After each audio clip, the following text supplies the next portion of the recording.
Gracias por atendernos unos minutos. ¿Qué tal, Javier? Buenas noches. Hola, Franco, ¿cómo estás? ¿Puedo pedir que me den un poquito más de retorno al teléfono? Claro que sí, enseguida lo Ahí mejoramos. está, perfecto, ahí escucho perfecto. Y está siempre hablando del fin de la inflación. De hecho, estás presentando este tema justo en un día, además, donde tenemos una inflación descomunal, ¿no? De 8,4. Bueno, eso no solo que es 8,4 en el mes, acumulamos 108 en los últimos 12 meses y hoy la inflación estaría viajando en torno al 150%. Ahora, lo interesante es entender la estafa que es la inflación, ¿no? Porque si yo tenía un billete de 1.000 pesos el año pasado, con esta inflación, ese mismo billete hoy compraría el equivalente de 480 pesos de aquel momento. Es decir, alguien me robó 520 pesos.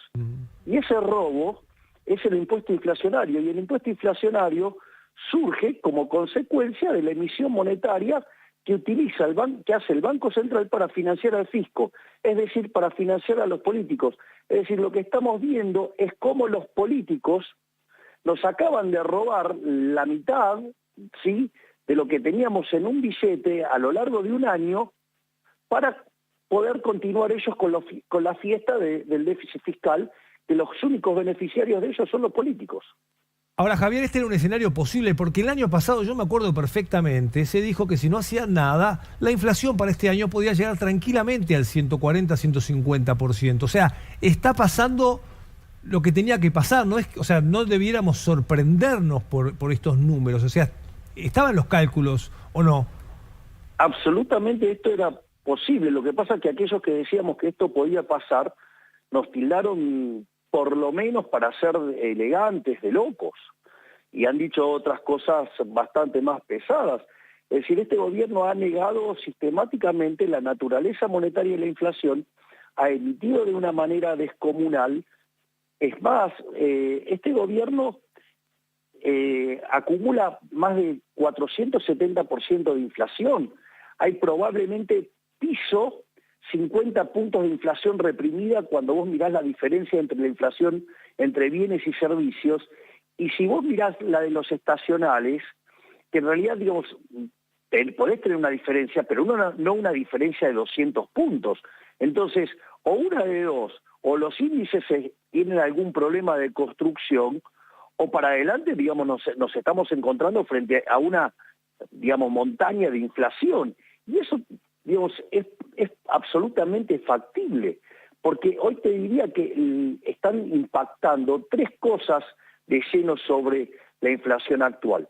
Por un lado, la emisión monetaria pasada. Recordemos que este gobierno irresponsablemente ha emitido 16 puntos del PBI, es decir, ha emitido 3 bases monetarias. Por lo tanto, digo, no debería sorprender que tengamos estos niveles de inflación.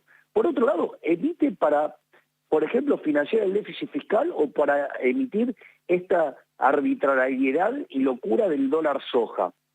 Y como si fuera poco, tenés un problema con la inflación, con la emisión futura, que es el tema de las LELIQs, es decir, esos instrumentos que utilizó el Banco Central para quitar pesos de la calle y pagar tasa de interés, que hoy pagan una tasa del 155%, y donde la relación entre esos pasivos remunerados del central y la base monetaria está en los niveles que teníamos en el primer trimestre de 1989, es decir, en la antesala de la hiperinflación. Le pregunto en este caso al Milei economista, durante este fin de semana se supone que va a haber una mesa con Massa junto a sus colaboradores económicos. ¿Hay alguna medida que pueda anunciar Massa este fin de semana o imaginemos un lunes antes de que abran los mercados que pueda ayudar a bajar la inflación de aquí en adelante? El problema es que todo lo que haga este gobierno le va a salir mal, aun cuando quisiera hacer las cosas bien, porque este gobierno carece de reputación. Por ende, ningún anuncio que haga es creíble y por ende le va a salir mal. O sea, todo lo que haga le va a salir mal a este gobierno, porque carece de reputación y por ende no es creíble. Y además, si las cosas que intentan hacer son cosas que siempre fracasaron, o sea, ¿se acuerdan cuando arrancó el año y que decían que estaban recalibrando y que no sé qué cosa para poner la inflación en el 4? Y en el 3, yo recuerdo haber estado contigo, Carolina, Es Sofi Terrible. Soy Sofi Terrible, Javier. Sí. Ay, perdón, Sofía. No pasa nada. Perdón, es que estoy con el teléfono y no estoy con imagen en este momento. No pasa nada. Te pido perdón. Entonces, digo, eso no va a funcionar. No funcionó nunca en la historia de la humanidad. Si hay un lugar donde nunca funcionó, es en Argentina. En Argentina hubo controles de precios, acuerdos de precios, desde que existe el Banco Central, te diría casi siempre, salvo durante la convertibilidad, y siempre hubo inflación. Entonces, la realidad es que tampoco iba a funcionar eso. Y la verdad es que la única receta que funciona es dejar de emitir. Y está claro que los políticos argentinos no están dispuestos a dejar de emitir, porque es una forma bajo la cual se estafa a los argentinos de bien. Es decir, lo que hay que comprender es que la inflación es un delito. Es un delito. De vuelta, en el último año el billete de 1.000 pesos perdió 520. Sí, ese es un dato. Entonces, realmente. ¿Y qué ves para los próximos meses? ¿Cómo ves que digamos, qué puede pasar en la Argentina? Así como se veía el año pasado que podíamos tener esta inflación, ahora que no están haciendo nada para pararla, para frenarla, ¿qué puede pasar de acá a fin de año en la Argentina con la economía y con la inflación?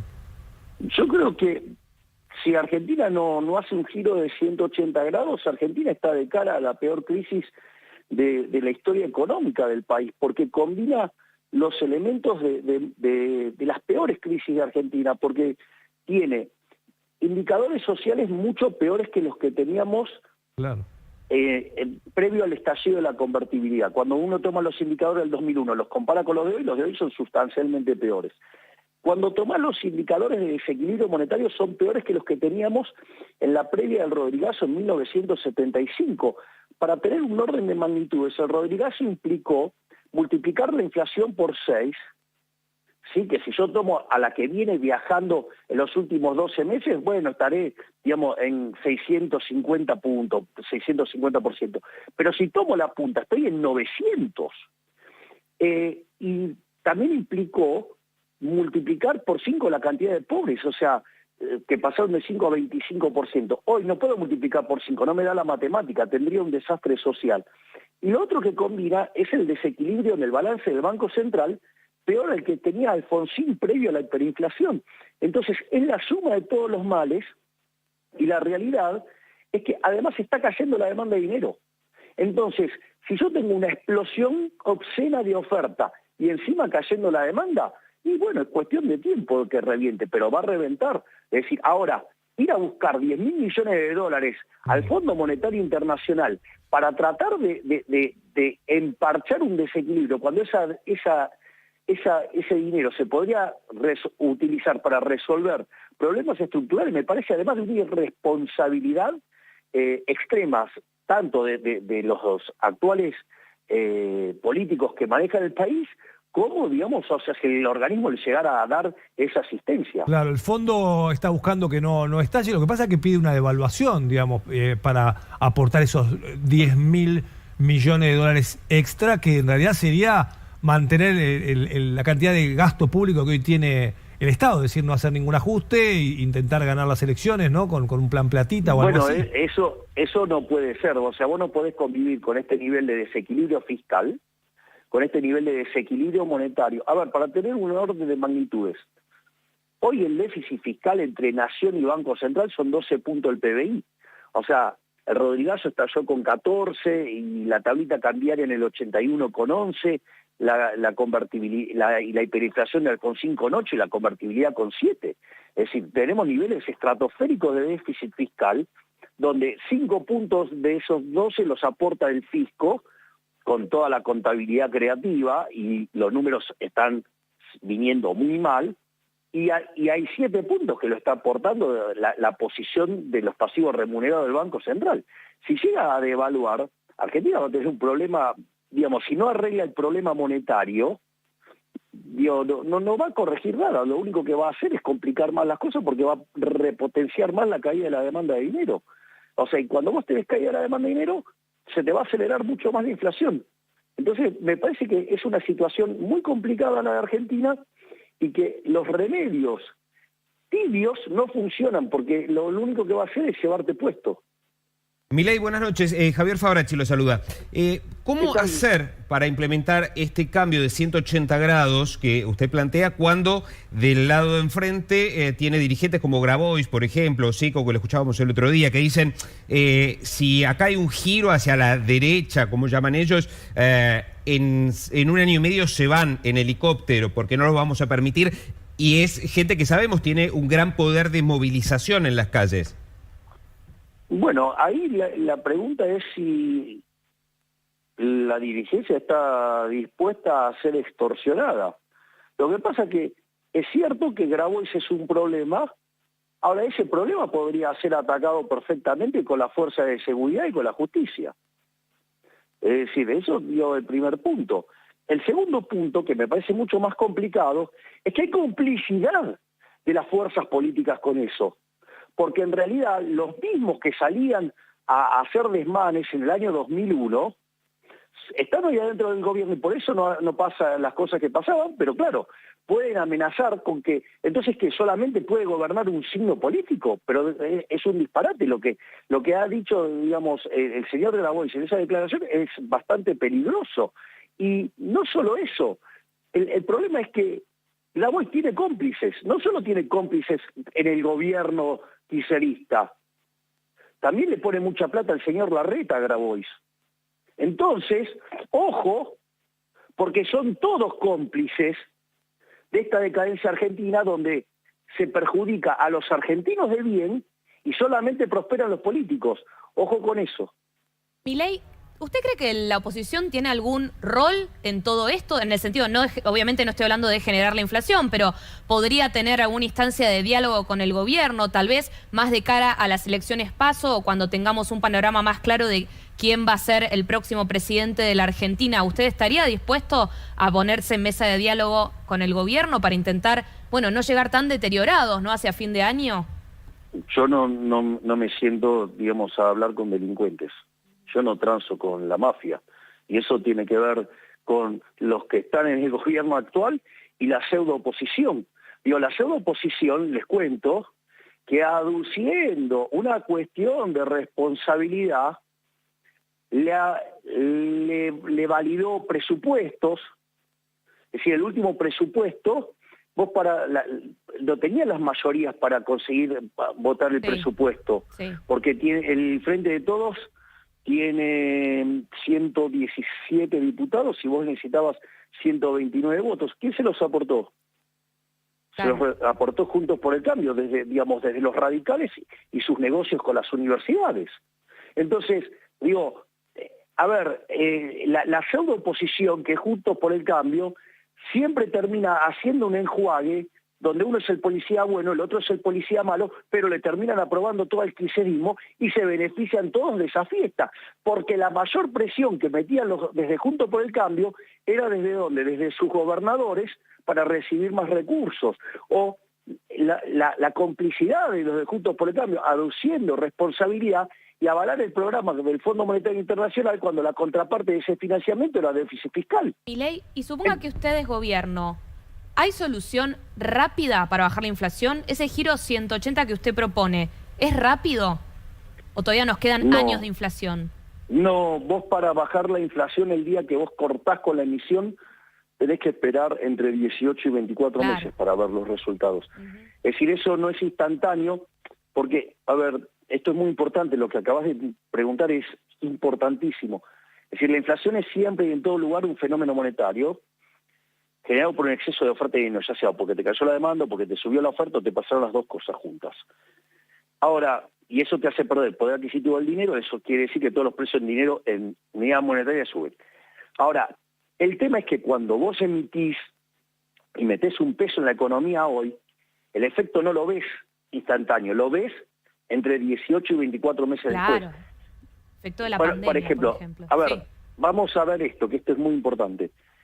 El plan más exitoso de la historia argentina es la convertibilidad. Vos hiciste la convertibilidad en abril del 91 y 20 meses después, o sea, a inicio del 93, eras el país con menos inflación del mundo. Pero básicamente tuviste toda una transición donde todavía había inflación. Claro. Entonces, decir que vos vas a cortar la emisión hoy, bueno, no, mañana no se termina la inflación. O sea, aparte vos tenés problemas adicionales. Vos podés decir, bueno, yo corto hoy la emisión, pero el problema, ¿dónde lo tenés? Con el tema de las LELIQs, que te siguen generando intereses, y eso es más emisión.